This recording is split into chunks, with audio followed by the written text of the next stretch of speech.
Hi, my name is Justin Conway. I'm an Excel expert, and I'm going to show you how to remove a date autofill in Microsoft Excel.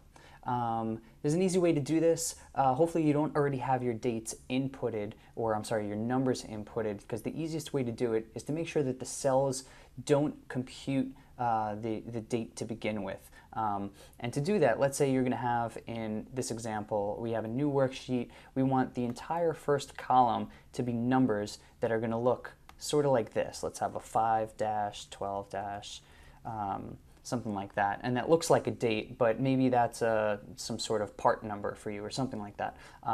In Excel, the way it's set up, if you hit enter now, it would normally turn to a date.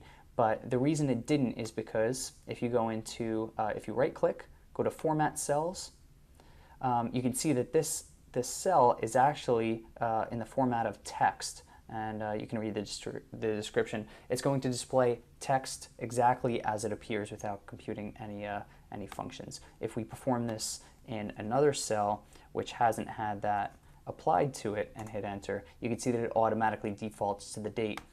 Problem is, once this occurs, if you try to go back by going into Format Cells and select Text, it will not display the information as it originally appeared.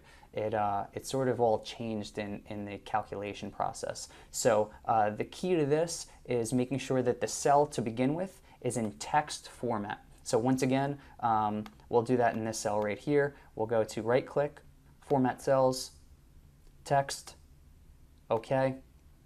Now when we input that same data and enter, it maintains its actual format without being converted to a date.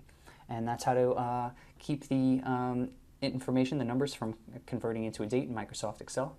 My name is Justin Conway. I hope you enjoyed.